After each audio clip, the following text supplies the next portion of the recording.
Mm, at the bottom at the bottom of the hour, gonna talk some Indiana basketball. We just covered Jawan Howard and the Michigan drama show. It seems like it's rolling on and it doesn't have an end in sight. Also, we talked about Antonio Pierce and him hiring Cliff Kingsbury as the new offensive coordinator of the Las Vegas Raiders. Congratulations to them. Finally, at the bottom of the segment, we're going to turn our attention to college basketball again. It's a lot of basketball takes today. Okay, all right, I'll deal with it. A lot of basketball takes. And this one comes also from The Athletic, and they ask a question: should Indiana's Mike Woodson be on the hot seat? Now, I say absolutely not, because I know what goes into coaching and I know that it takes time, and I look at things from a optimistic standpoint and what he was able to do while he was there. So the article goes, they gave Mike Woodson, they meaning Indiana, $1 million per year in a raise. Now that happened in August. That's 4.2 million a year, reportedly. So he's making 4.2 million, and he just got $1 million raise that just went down in August. Now that's going to happen through 2027, which is good money if you can get it. I hear you. Hell yeah, good money if you can get it. Unless something changed from the original contract Woodson signed with the school, his buyout before April the 1st of 2025 is 100% of the money left on his deal. So they can't get rid of him, because they would be on the hook for 100% of his money if they got rid of him before 2025. They wouldn't be finished making payments to this man up until 2027. So whoever they thought that they can get, they would have to bring that man in for peanuts, because there's no way that you can afford to pay a coach any amount of money and you're already on the hook for 100% of this man's salary. $5 million. And he probably has it in the contract where he's going to get it in one lump sum. Jesus Christ. That's insane. Indiana has made 2 straight NCAA appearances, and they have won a game in the last event. Meanwhile, you hear from a lot of people about him not being able to recruit and develop prospects. But when you go back and you look at Kyle Ware, who was at Oregon, he went from being in obscurity and talent that didn't develop, but under Woodson, he's back in an NBA conversation. It's crazy. And I'm like, what else does he need to do? Now, it's not as quick and dire as changes that need to happen at Louisville or DePaul. As they write in here, the product is the most worst in the country, and there are a few signs that competency to fix it. If that's not it, then that's, Okay, so really quick, for those who don't keep up with college basketball, Kenny Payne, the embattled Louisville coach, he was hailed as this, illustrious recruiter, and it hasn't materialized yet. Now, in defense of Kenny Payne, he did not have the players, because a lot of players left the program. And not only did they leave the program, Louisville did not know if they were going to have a season at all, because the NCAA was still investigating them. And so when kids leave and you got the kids that you have, I don't care what your name is, you're not going to go ahead and be competitive. Now, this year, he's won more games than he won last year, but the growing consensus is that he needs to leave. Fine, whatever. DePaul in the same situation.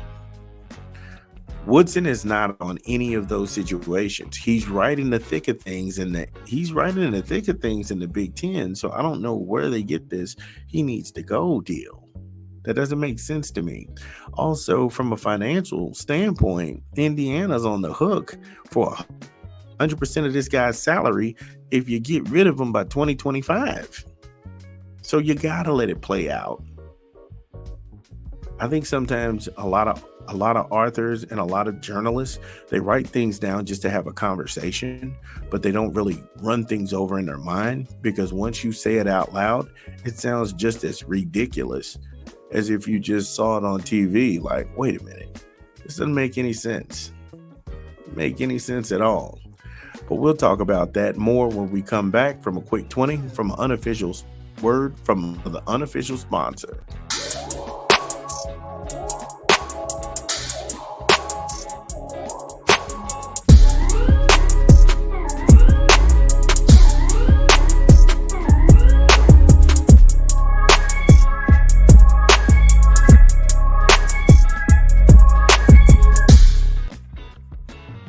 Yes, KFC, 11 herbs and spices, home of the Colonel. Trying a $20 fill-up box or the $9 big box. KFC, 11 herbs and spices. Download the app or visit your good folks down at your local KFC.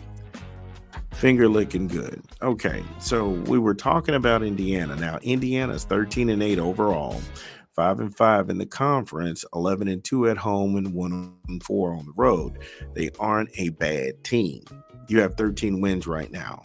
Not a bad team. Not a bad team at all. The Big Ten right now has 4 teams that are 5-5 in the conference. That's Nebraska, Michigan State, and Maryland, and Indiana. Okay? So you can see here that they're middle of the road. And given what they lost with Trace Jackson Davis and Hood Schifino last year, if that guy stayed, if Hood Schifino stayed this year, they would have been lights out, leading the Big Ten. I do believe it would have been Indiana and Purdue, because it would have been Hood Schifino's team. But Hood Schifino, he went early to the NBA draft.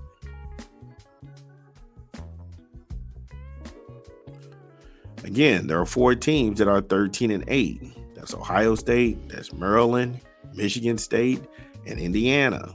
Considering, again, everything that they lost, they're middle of the pack in the Big Ten. I don't know what this rush is to get rid of them.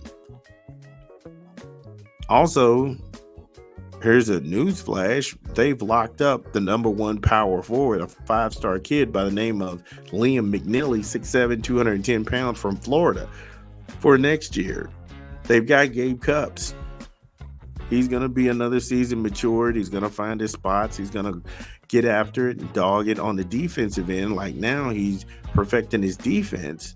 But that's how a college player develops. You develop one skill set at a time. And I think when we had the one and done era, guys were so spoiled that you got a small sample size to see what these kids could do. You didn't have guys adding to their game. For example, when Shane Battier was at Duke, Shane Battier was coming off the bench. Boozer was there. I think it was Boozer's senior year. However, he improved his defense. Then he improved his ball handling. Then he improved his offense. And then, like I said, Shane Battier was into winning championships. He was college players, national player of the year. He was Duke Blue Devil basketball. But he learned, hey, look, I need to develop. I need to go ahead and get this better. I need to make that better. I have to work harder. That right now is missing from college basketball, because you get these one guys that come in, they're very flashy, and then they're gone. But I think when they go to this, you have to at least stay for 2 years. Then you'll see some guys leave. And then the NIL, I'll be honest with you, the NIL allows guys not only to pay off their college, but also get really good at their craft. And if I'm making $5 and $6 million to stay in college and play basketball and develop before I even go pro, then why not take the $5 or $6 million to develop? Because remember, the only reason people went pro back then or they left early was that they had to go ahead and make some money. Well, if I'm making the same money I can make in a rookie deal at the collegiate level, why go pro? That's an honest question. I don't hear anybody saying that. Anyway, I don't think the Hoosier fans are real Hoosier fans, and they see it like that because they understand that it's a build year, and he's doing a damn good job. He's doing a good job in a build year. They played two of the worst teams in the Big Ten. Next, they play Penn State on February the 3rd, and then Ohio State on February the 6th. And then they played number 2 Purdue and on the road, and they're back home against top-seeded Northwestern. Indiana should be 3-1 at worst in this road trip, 2-2. But they need to go 3-1 in that stretch because that will make them 16-9 on the year. And with 6 games left after the Northwestern game, you only need 4 of those games so you can get to a 20-win season. 3 of the 6 are home games, and they're your tougher games: Wisconsin, Nebraska, and Michigan State. A 20-win season puts them in the Big Ten tournament in a favorable seeding. Even if they lose the conference championship, they'd still be able to get into the field of 69. The strength of schedule: UConn, Kansas, and Auburn. I won't count Louisville because it is what it is, but those are the non-conference games, and you have to count for something. You know, we lost every damn one but Louisville.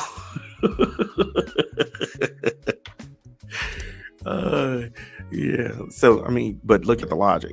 Again, look at the validity of what I'm talking about. How if they go 3-1 in this current stretch, because I don't think that they have the horses to beat Purdue.